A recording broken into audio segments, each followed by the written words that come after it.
Здравствуйте! Смотрите в сегодняшнем выпуске. Белавия увеличивает число рейсов между Туркменбаши и Минском. В Туркменистане планируется строительство нового вагоноремонтного завода.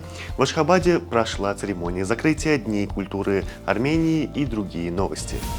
Белорусская авиакомпания «Белавия» увеличивает число рейсов между Туркменбаши и Минском.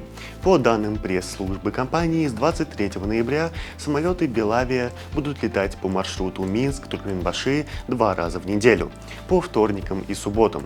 Согласно расписанию, субботний рейс будет вылетать из Минска в 9:30 и прибывать в Туркменбаши в 15:35 по местному времени. Вторничный рейс запланирован на позднее время. Вылет из белорусской столицы в 22:45 с прибытием в Туркменбаши на следующий день в 4:50. Акционерное общество открытого типа Демир Йоллары объявило открытый международный тендер на проектирование и строительство под ключ вагоноремонтного завода в Кызылорбатском итрапе Балканского вилаята с благоустройством прилегающих территорий. Для участия в тендере необходимо подать заявку, получить спецификацию лота и технические требования, пакет тендерных документов.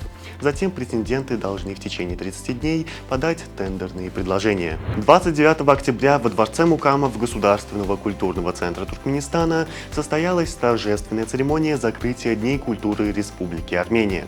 Выступившие на церемонии спикеры подчеркнули, что подобные творческие акции способствуют упрочнению традиционных уз, дружбы и братства между двумя народами.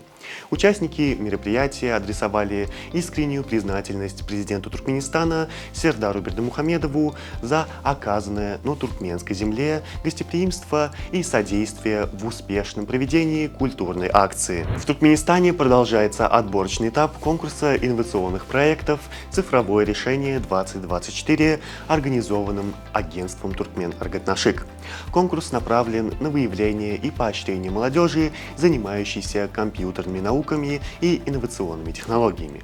С момента объявления конкурса поступило более 300 цифровых проектов от студентов, школьников и технологических энтузиастов страны. В Ашхабаде 28-29 октября проходили консультации по кибербезопасности с участием представителей соответствующих министерств и ведомств Туркменистана и Китайской Народной Республики.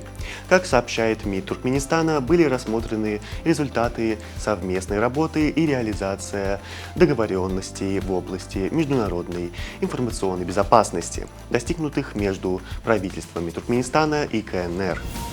Турецкая компания Baykar Defense и Казахстан договорились о разработке дорожной карты по организации производства тактических беспилотных летательных аппаратов на территории республики.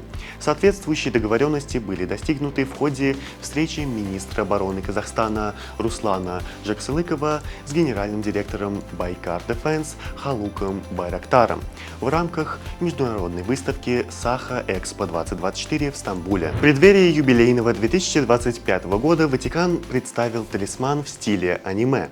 Новый талисман получил имя Лучи, в переводе с итальянского «свет», и предстал перед публикой в образе юной девушки, облаченной в желтый дождевик, цветовая гамма которого перекликается с официальным флагом Ватикана. Создатели уделили особое внимание деталям. Забрызганные грязью ботинки подчеркивают образ странника, а глаза персонажа украшены особым символом – мерцающими ракушками гребешка, традиционным знаком паломников на пути святого Иакова. Дополняет образ паломнический крест на шее. Действующий чемпион высшей лиги Туркменистана Аркадак нанес поражение чемпиону Кыргызской республики Абдышате в матче второго тура Лиги вызова АФК.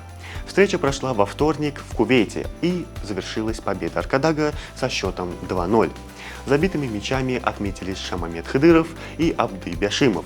Благодаря этой победе подопечные Владимира Байрамова набрали 6 очков и вышли на чистое первое место в группе B. На сегодня это все. Желаю вам хорошего завершения дня. Увидимся завтра. И не забывайте, что Туркменпортал – ваш самый надежный источник новостей.